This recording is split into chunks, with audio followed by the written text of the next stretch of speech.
성경 말씀은 로마서 6장 1절로 23절까지 보시겠습니다.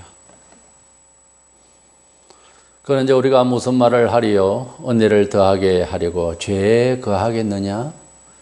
16절입니다. 너희 자신을 종으로 내주어 누구에게 순종하든지 그 순종함을 받는 자의 종이 되는 줄을 너희가 알지 못하느냐?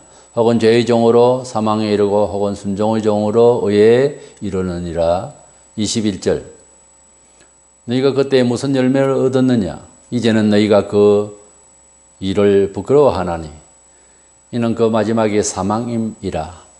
그러나 이제는 너희가 죄로부터 해방되고 하나님께 종이 되어 거룩함에 이르는 열매를 맺었으니 그 마지막은 영생이라. 죄의 삭선 사망이요 하나님의 은사는 그리스도 예수 우리 주 안에 있는 영생이니라. 아멘.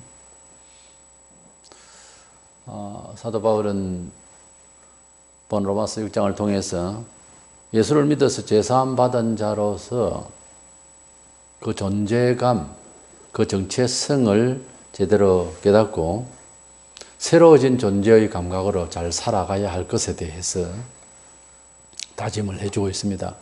그래서 성도의 삶의 질에 대해서, 그 성화로운 삶의 질에 대해서 말씀을 나누고자 합니다. 먼저 성도가 되는 것은 예수 그리스도를 믿음으로써 마음으로 세례를 받는 것인데, 성도라고 하면은 세례를 받은 자라, 세례식을 받은 자란 말이 아니고 세례를 받은 자를 성도라고 합니다. 교회를 다니고 평생을 다녀도 세례를 받고 직분을 가져도 예수를 그리스도로 확실히 믿지 못한 사람은 그건 아직까지 마음에 세례를 받지 못한 사람이에요.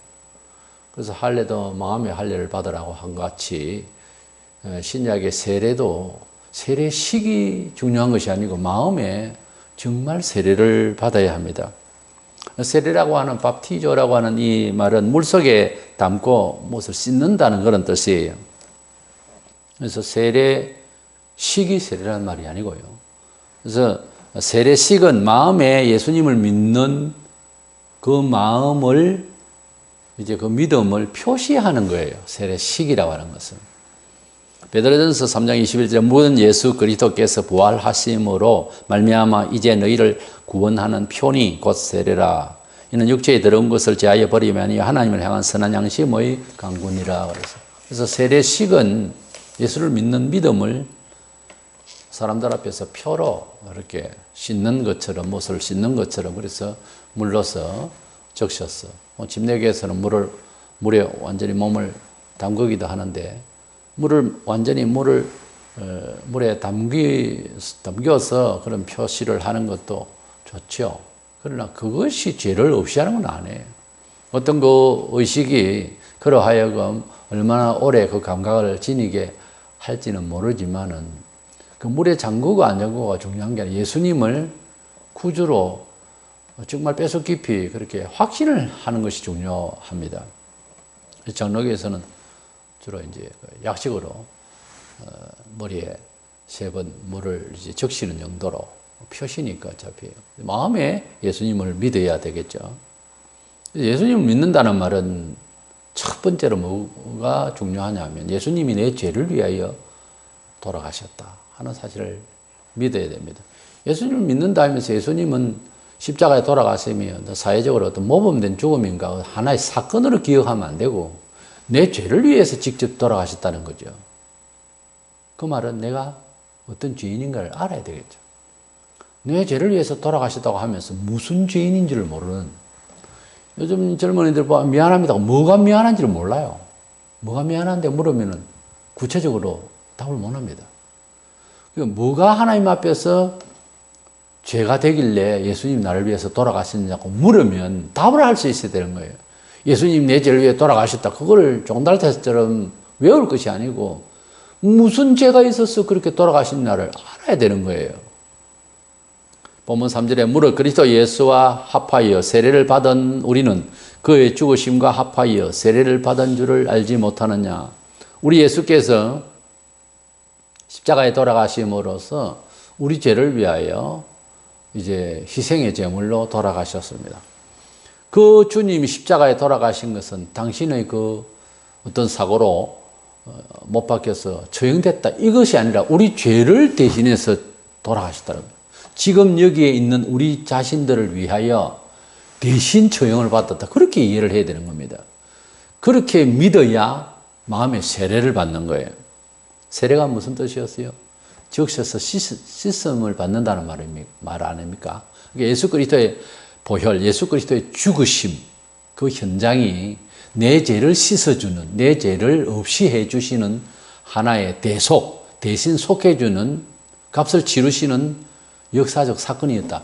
똑똑하게 그렇게 이해를 해야 되는 것입니다.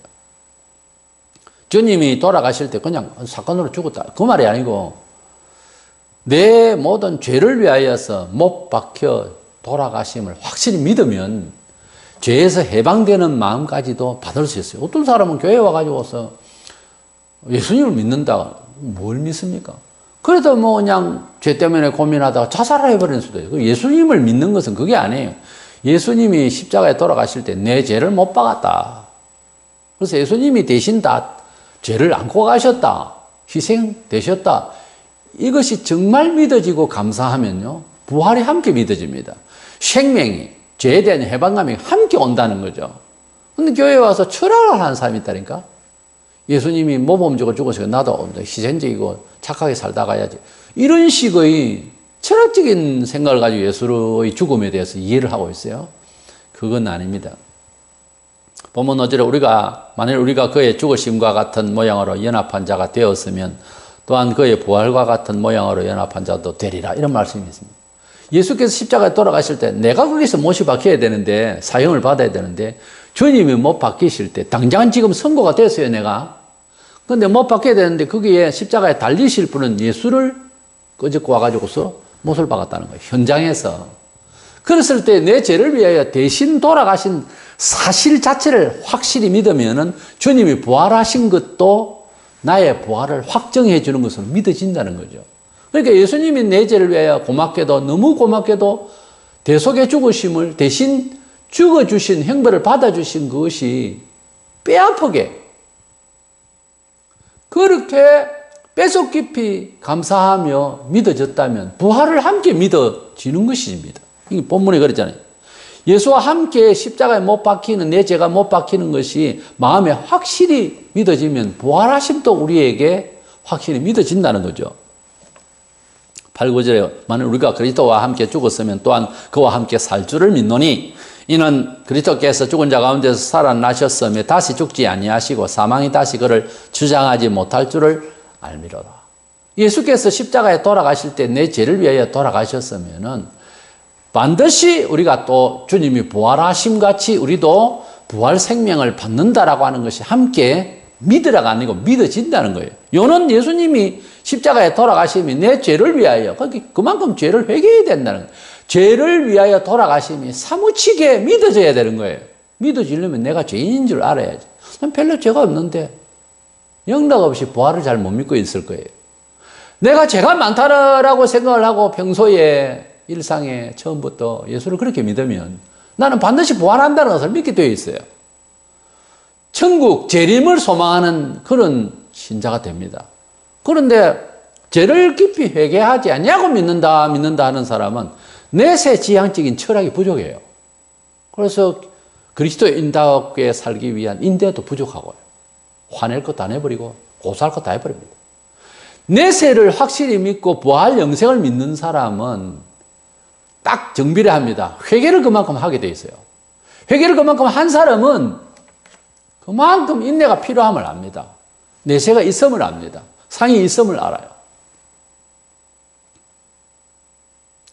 그래서 십자가에서 세속적인 모든 보석에 나의 욕구가 주님께서 못 박히실 때에 다 던져버렸다라고 그렇게 믿고 살고자 하는 사람은 본성적으로 죄성이 일어나지만 이것을 미워하게 돼서 주님이 다 짊어지고 갔는데 왜 또 내가 내 속에 있는 죄가 나를 괴롭히느냐 해서 죄와 갈등하고 싸우고 반성하고 회개하는 습관의 생활이 계속됩니다.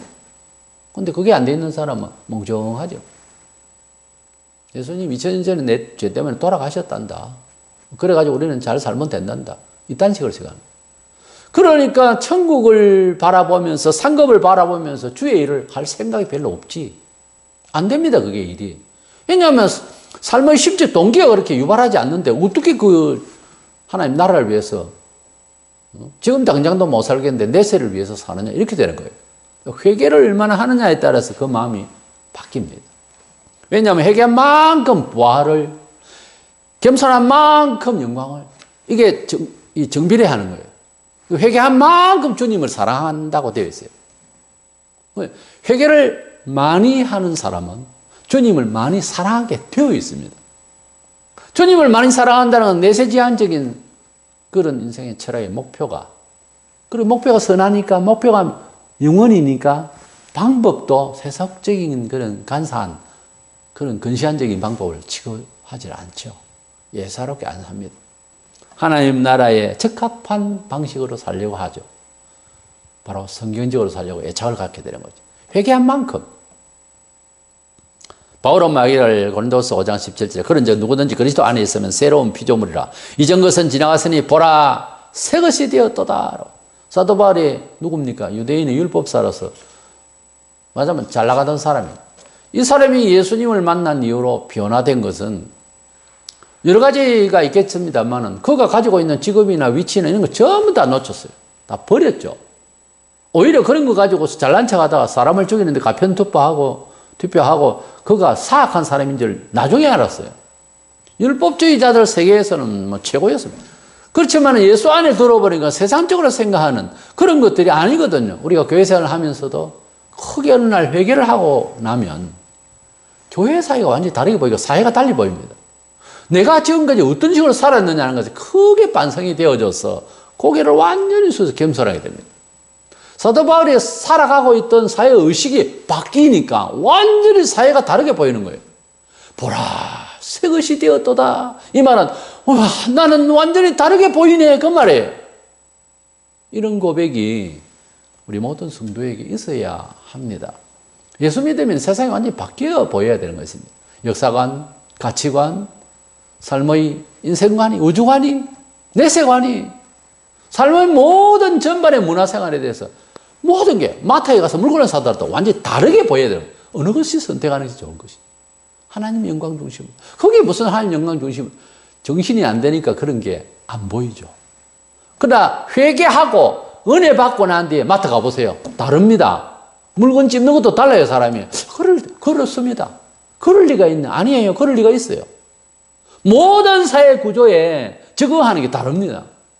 회개하고 난 뒤에 책을 한 권 사러 가면 책방에 가면 딱 들어서면은 생각이 달라집니다. 회개하고 회사에 가면은 그날 하루 생활이 달라집니다.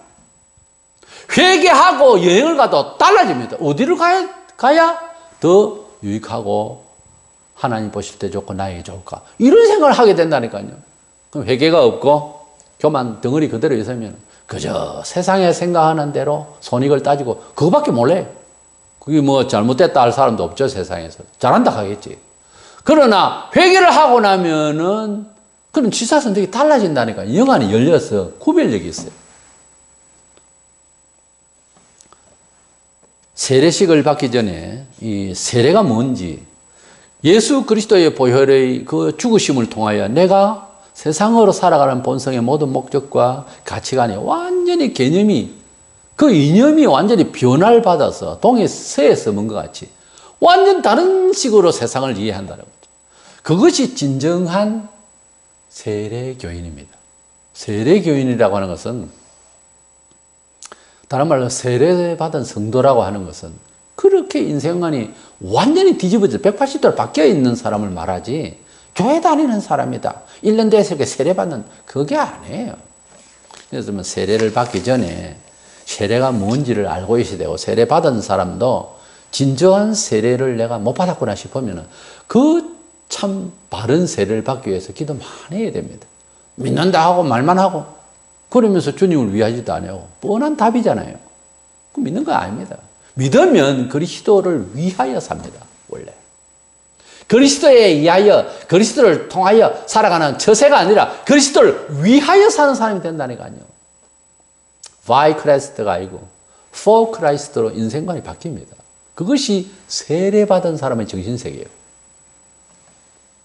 그러면 세례받은 사람, 구별된 사람인 성도의 정체성을 어떻게 해야 되느냐? 확립을 하고 보존을 하고 더 거룩되게 성화시켜야 된다는 것을 말하고 있습니다. 예수님이 십자가에 돌아가심이 내 죄를 청산하시려는 대속의 죽으심으로 믿으면은 그 영혼이 변해서 새로운 존재의 감각으로 성도면 어떻게 살아야 되는지를 자연히 스케치가 됩니다. 예수 믿는 거 따로 있고, 그 다음에 교인은 이렇게 생활해야 됩니다. 1번, 2번, 3번 이래서 계속 공부를 해야 되는데 공부한다고 그렇게 사라집니까?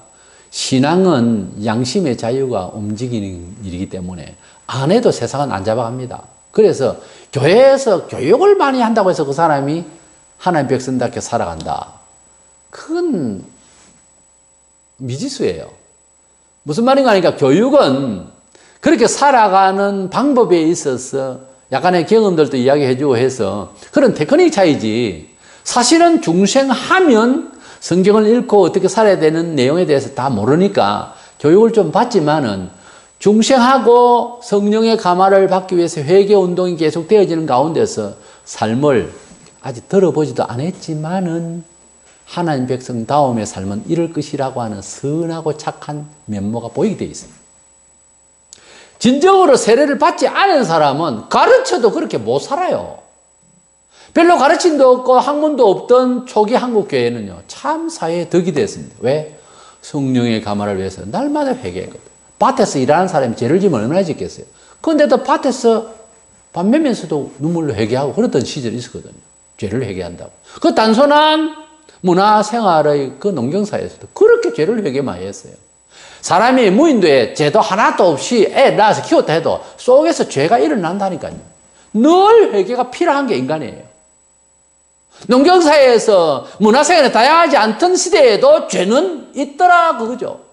그런데 이 많은 죄의 양상이 많은 이런 시대에 살면서도 멀쩡하게 별로 회개가 없는 이런 사회에서 무슨 하나님의 나라의 백성다운 거룩한 생각으로 세상을 살려고 하겠냐 이 말. 회개를 안 하는데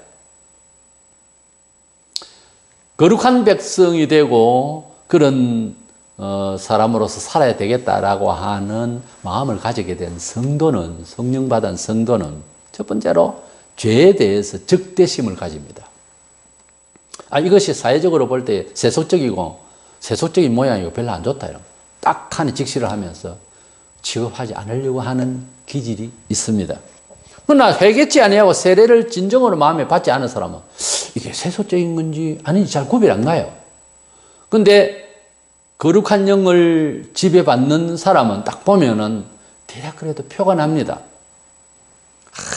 아주 예민하게 대처하고 분별력이 있으려면 기도도 많이 하고 훈련을 받아야 되겠지만 대부분 거룩한 영으로 세례를 받았다라고 하면은 대부분 세상을 속과 성을 잘 구별할 수 있는 스케치가 되는 겁니다. 본문 1, 2절 그런 이제 우리가 무슨 말을 하리요? 은혜를 더하게 하려고 죄에 거하겠느냐? 그럴 수 없느니라. 죄에 대하여 죽은 우리가 어찌 그 가운데 더 살리요? 이런 말씀을 먼저 선포하고 있습니다. 우리가 예수님을 믿어서 우리 죄를 성령 받았으니 은혜를 받았다. 그러면 은혜를 더 받기 위해서 또 죄를 짓겠느냐? 그렇죠. 말이 안 되죠. 우리가 속죄를 받았으니까 이제는 그 속죄 받은 것을 이제 감사함으로 죄를 죽였으니까 버렸으니까 이제는 죄를 적대해야 된다는 거죠. 잘못한 것에 대해서 부모가 용서하고 손주를 사랑하고 내가 잘못하니까는 더 품어주고 더 좋게 여기네 또 잘못해야지. 그게 맞는 이야기입니까? 아니지 않습니까? 아무리 사랑하는 손주고 아무리 사랑하는 자식이라도 잘못한 것을 거듭할 때 가만히 안 놔두죠. 누가 그걸 좋다고 하겠어요? 한 번이니까 이제 품어서 부드럽게 만들어 줄 뿐이죠. 그럼 또 그것도 반성을 해야 돼요. 내가 사랑을 많이 받으려고 하면 죄를 지어야 되겠구나. 이런 멍청한 생각이 어디 있겠습니까? 그런데 그때 당시에 그런 식으로 교회를 오해시키고 하는 사람들도 있었다는 거죠. 본문 15절에 그런 적 어찌하리요? 우리가 법 아래 있지 아니하고 은혜 아래 있으니 죄를 지으리요? 그럴 수 없느니라. 우리가 예수 그리스도 안에서 죄사함 받고 교회는 사랑이 많다고 하고 그러니까 죄를 지어도 괜찮은가 보다. 천만의 만만의 말씀. 오히려 교회는 회개를 하고 이제 하나님을 믿고 이렇게 살다 보니까 죄를 짓는 것을 서로가 관여를 하고 없이 하도록 하는 날카로운 곳이에요. 교회는. 거룩한 곳이란 말이에요. 은혜를 받았다. 우리가 은혜를 생각하자. 지 마음대로 살아. 남에게 해를 줘도 막 은혜를 생각하자. 어떻게 그런 무개념의 사람들이 교회에 많은지 말로도 할 수가 없어요. 예수 믿는다 남에게 해를 끼치고 그냥 은혜로 뭘 은혜 상대방은 괴로운데 그 말도 안 되는 그런 이기적인 아주 그 사악한 생각을 가지고 무슨 예수를 믿고 세례를 받았단 말이에요. 세례교인이란 말이에요. 뭔 집사, 장로, 권사 아니에요. 그래가지고 하나님의 백성이라는 사람이 세인들처럼 불의한 그런 삶의 처술로 무던하게 그냥 사는 감각이 없고 예사롭게 생각하고 사기를 치고 잡혀가도 그냥 형 살면 되고 재수가 없고 재수 없는 겁니까 그게 잡힌 게? 다른 사람은 안 잡혀. 다른 사람은 안 잡히면 나중에 잡히겠지. 나중에 벌을 받겠지.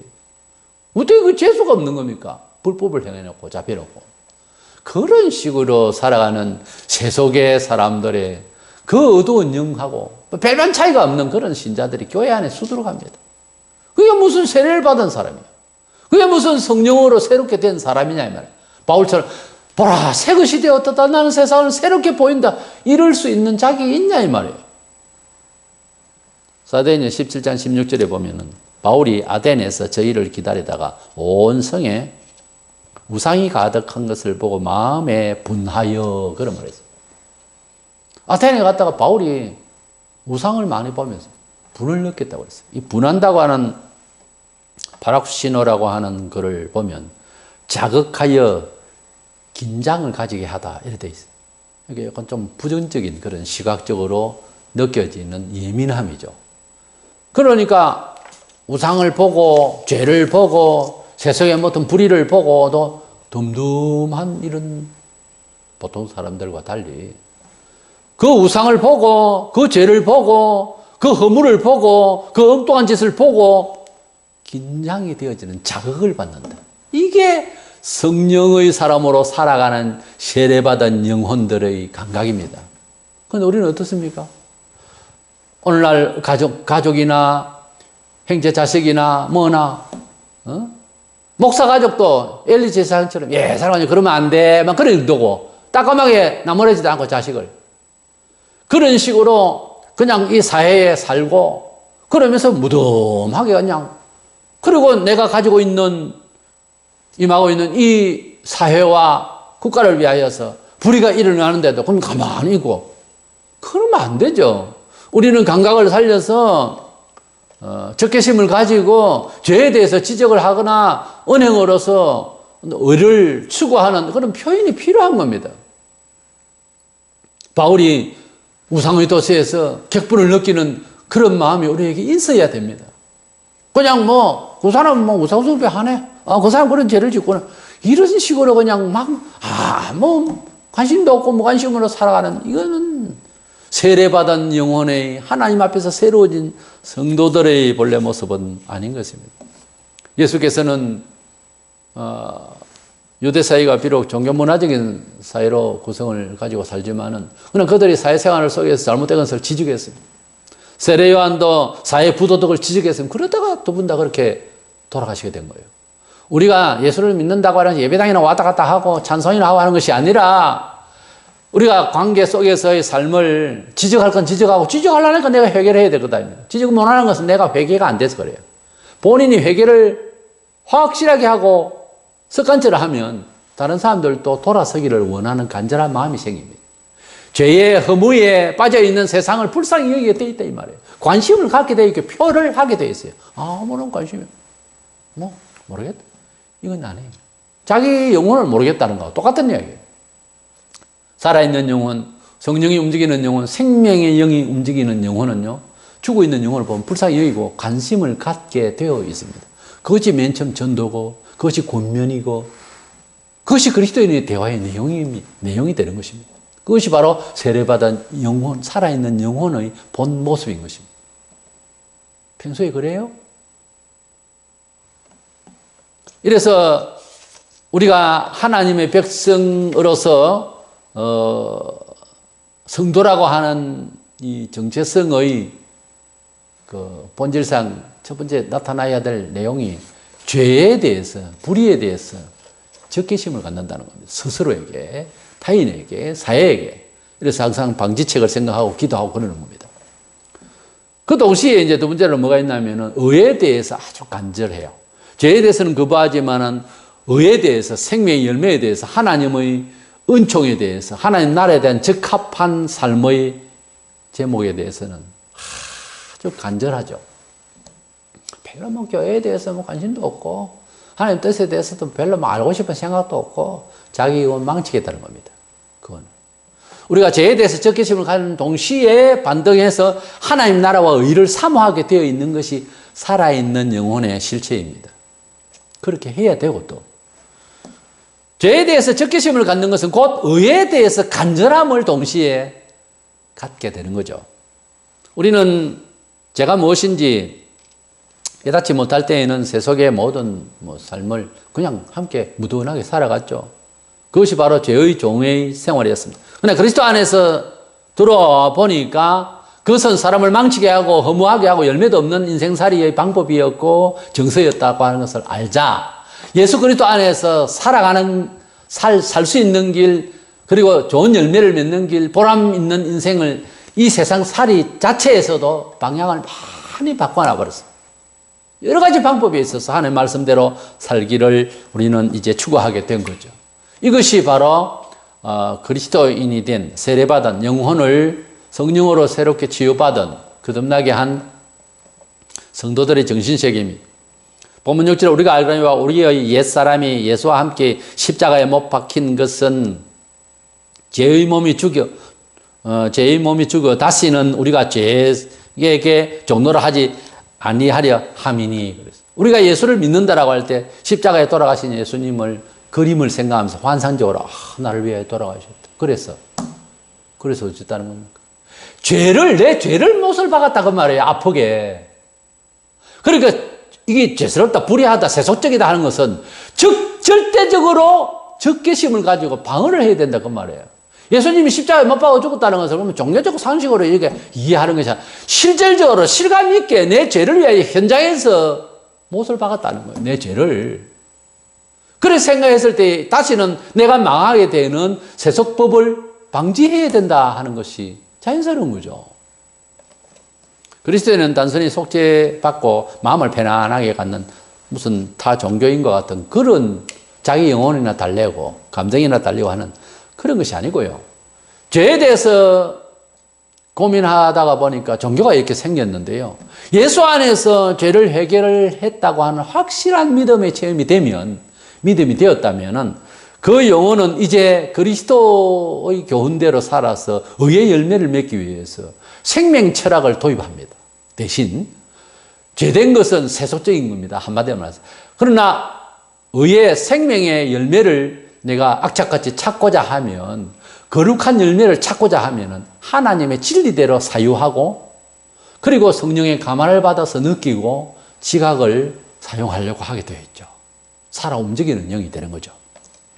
본문 11절에 이와 같이 너희도 너희 자신을 죄에 대하여는 죽은 자의 그리스도 예수 안에서 하나님께 대하여는 살아있는 자로 여길지어다. 내가 죄에 대해서는 죽었다. 거기에 관여하지 않겠다. 그거는 적게 하겠다. 대적하겠다. 동시에 하나님 나라와 의와 생명은 추구하겠다라고 하는 그런 산 생각, 살아 움직이는 생각이 발동을 해야 된다 그 말이에요. 타 종교들은 거진 개인적이에요. 남에게 관심 없습니다. 그냥 뭐 수도하는 식이죠. 그러나 기독교는 안 그렇습니다. 나를 살리고 남도 살리고자 하는 새 생명 방법에 대해서 알고 배우고 익히고 남에게 전하려고 하는 그런 생각이 있죠. 이것이 바로 죽어가는 영혼, 죽어 있는 영혼 상태들을 바라보는 산 사람의 양심입니다. 본문 18절에 죄로부터 해방되어 의의 종이 되었느니라 그랬습니다. 우리는 세상에 살 때에는 이게 죄인가 뭔가 모르고 살았습니다. 그럼 아예 노예죠. 우리가 볼 때에 예수 믿고 보니까 노예더라고요. 천지 분별도 없이 그렇게 사는 거예요. 세속에 따라서. 그런데 예수 믿고 나한테 보니까 그게 완전 노예인 거예요. 세상 처세 마귀의 노예였어요. 이제는 의의 노예가 되자, 의의 종이 되자, 하나님이 우리에게 새 생명 주시고 열매 주시고 은총 주시는 길을 쫓아서 살자 하는 생각을 우리가 갖게 되는 것입니다. 세상은 자기 욕심을 위해서 나름대로 성실히 산다고 살지만 참 허무하게 인생을 마칩니다. 그래서 대부분의 사람들은 이제 그렇게 인생을 좀 더 생각하면서 살아왔던 사람은 허무하다 그럽니다. 허무하지. 세상에 열매가 없어요. 본문 21절에 너희가 그때에 세상에 있을 때에 무슨 열매를 얻었느냐. 이제는 너희가 그 일을 부끄러워하나니 이는 그 마지막에 사망이니라. 우리가 그리스도 밖에서의 삶의 모든 것에 대해서 사도 바울이 세상적으로는 잘났었고 율법학자고 인기리에 빼대 있는 집안에 그런데 그것이 다 허무했다라고 하는 거야. 열매가 아니었다고 하는 거야. 세속적인 것은 다 처세와 돈과 명예와 모든 것들이 처세 자체도 열매가 없다는 겁니다. 오히려 마이너스가 되는 소리 있어요. 아니 인생은 마이너스입니다. 그리스도 밖에 있는 처세, 법은 마이너스라니까. 그리스도 안에서의 생각은 손해가 된 것 같고 시간 투자, 돈 투자 막 이래 보입니다. 그런데 없습니다. 기적을 창출합니다. 30배, 60배, 100배의 은총을 받는 줄로 믿습니다. 그것이 우리의 체험의 현장입니다. 예수 믿고 잘못됐다. 그거 정상이 아니에요. 예수 믿고 손해받은 것 같고 엉뚱한 것 같고 뭔가 앞길이 아닌 것 같고 했는데 잘 되어져야 된다 이 말이에요. 그것이 하나님께서 주시는 세상 이기는 법이에요. 그런데 세상은 명예를 찾고 기회를 찾고 남주기고 내 살고 했는데 열매가 없어. 마이너스 인생이야. 실컷 버렸다가 자살하는 사람도 있고. 세상에는 생명이 없습니다. 세상에는 플러스가 없어요. 마이너스밖에 없습니다. 그러므로 하나님 앞에 배워서 익혀서 삶의 처수를 달리하면 좋겠습니다. 본문 20절에 너희가 죄의 종이 되었을 때에는 의에 대하여 자유로웠느니라 그랬어요. 그렇습니다. 우리가 세속적으로 살았을 때는 참되고 좋은 길에 대해서는 별로 관심이 없었지. 자유로웠지요. 이것이 세인들의 현장입니다. 본문 22절 그러나 이제는 너희가 죄로부터 해방되고 하나님께 종이 되어 거룩함에 이르는 열매를 맺었으니 그 마지막은 영생이라. 우리는 그리스도 안에서 이제는 열매 없는 세상의 그러한 종노릇이 아니라 이제는 하나님의 말씀에 의의 종이 되어서 내 잘되고 남 잘되고 하나님 영광 돌리게 되는 이러한 생명의 법칙이 처세가 되어서 사사건건 하나님의 지혜를 받아서 뭐든지 기도하고 하나님 이것이 좋은 방법입니까? 그 방법을 쫓아서 얼른 보면 세상 법칙하고는 반대로 가는 경우도 많이 발생해요. 하나님의 뜻이 딱 보장하고 성경 구절이 정확하게 명시하면 그대로 가는 겁니다. 그러면 좋은 날이 오고 희한하게 일어나는 현상들을 봅니다. 이것을 우리는 흔히 성도의 삶은 전체가 기적이다 그래요. 하나님은 우리에게 예사롭게 말씀하신 것 같아도 우리가 그 생활을 하다 보면은 전부 기적으로 일어나요.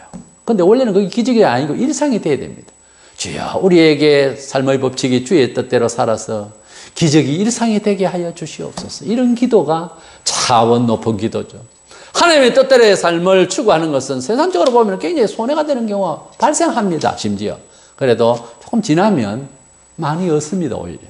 꾹꾹 눌러 흔들어 넘치도록 주리라고 하신 주님의 언약대로 역사가 납니다. 이것이 기적이 아니고 뭡니까?